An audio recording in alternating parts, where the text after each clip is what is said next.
Alright guys, welcome back. GM Light here, and today we're going to be talking about Saw 6, where I believe the franchise got back on track. So let's get into it. First with the premise. Saw 6 is about when Hoffman emerges as the heir to the killer's twisted legacy, Jigsaw, but Jigsaw is still directing events from beyond the grave. Hoffman emerges as the heir to the killer's twisted legacy, but as the FBI closes in, Hoffman sets in motion a game that is designed to reveal Jigsaw's grand scheme. So Saw 6, it's really where the movie kind of goes back to basics. I think that they learned a lot of lessons from the reception of 4 and 5, because this movie focuses back in on a main game instead of just bogging itself down with all this lore, all this other stuff that's kind of superfluous. And although you do get some of that progression of the plot, some of that other background stuff, some flashbacks with Jigsaw, all of that feels a lot more ancillary, secondary to what the main plot is, which is a good thing, because the thing is, my main problem with 5 is that it feels like a half and half split, where you have this completely irrelevant game going on just to keep the Saw fans happy, and then you have this progression of the plot outside of it. They feel like two totally separate entities and things on their own. They don't feel like they're relevant to each other in any way. But with this main game, it feels like the main plot of the movie, and then kind of a little bit on the side, you're getting some of that development, and also just a major payoff to what they've been building to in the last couple movies. It takes things back to what I love about Saw the most. And the opening, it's a classic out the gate, just brutal trap, one of the all-timers, and it sets the tone for what kind of sequel this is going to be. It's intense, it focuses on the characters, the traps, and then it also plays on social commentary. This is where I think the social commentary is some of the strongest of the franchise. Some of my favorite Saw movies is when they approach this ideology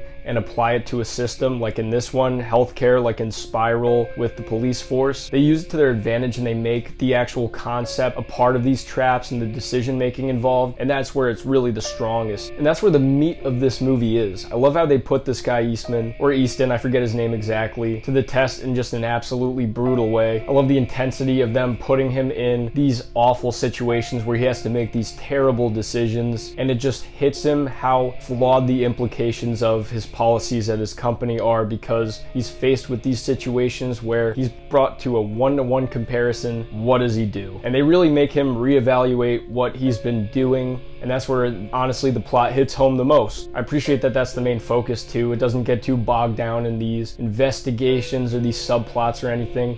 You still have them kind of being hot on Mark Hoffman's trail, but it doesn't detract from what the main point of the movie is and where the focus is really at. It also feels a lot more relevant and necessary to the main plot than what was going on with everything in 5. Like I said in my previous review, the cat and mouse between Hoffman and Strom could have been completely irrelevant to the main trap. The main trap could have been in any other movie. The investigation could have been placed in any other movie. It really wouldn't have mattered, because they're just so mismatched and irrelevant to each other that I don't think that even they needed to be in the same movie together to work. I'm glad that they were able to further the plot without completely halting what was going on with Easton and just not getting in the way of it the same way that the subplots did in Saw 5.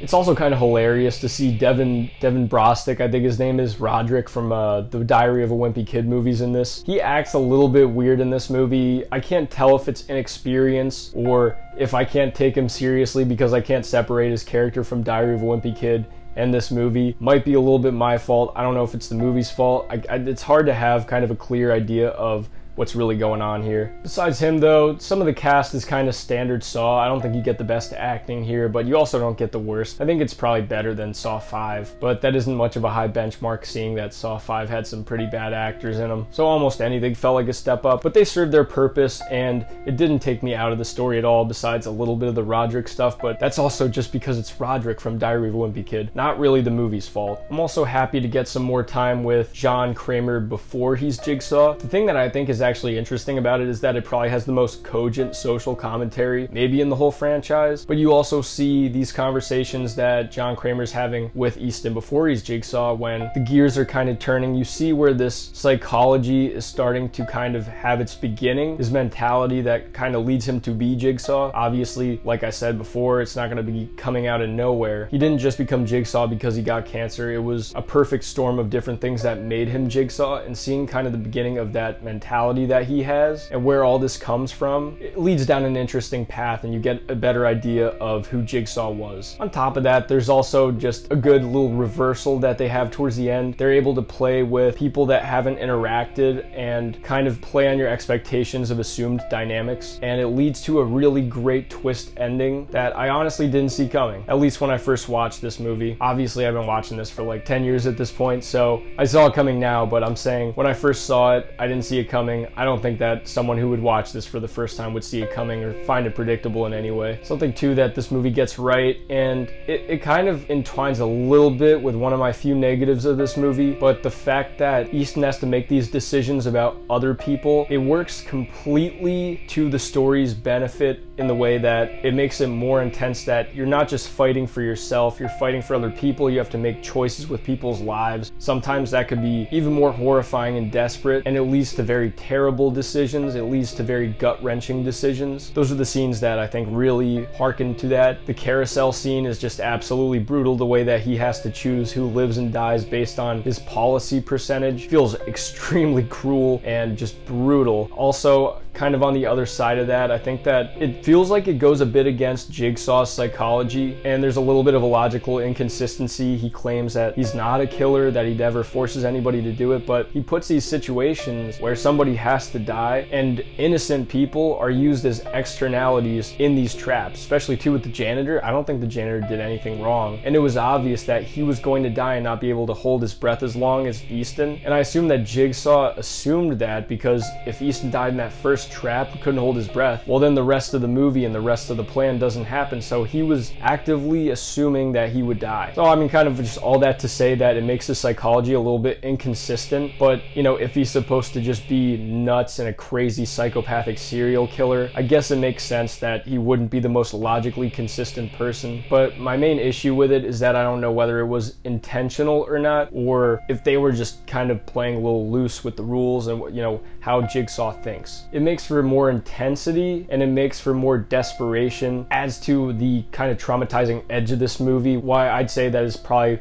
one of the more brutal ones. But sometimes it doesn't feel entirely fair, especially to the participants involved. So, you know, I as much as I scratch my head a little bit when I see this movie, it's something that I can look past because the strength of the story itself works very hard to accommodate for that. But overall, Saw 6, I'm a huge fan of this movie. Probably one of the ones that I was the most excited about rewatching. And I think that a lot of people are with me on that. It seems like a lot of people enjoyed this one, kind of closer to the top. But let me know what you think in the comments section. I'd love to hear your thoughts on Saw 6. Do you feel the same way? Let me know. I'm GM Light. Have a good one.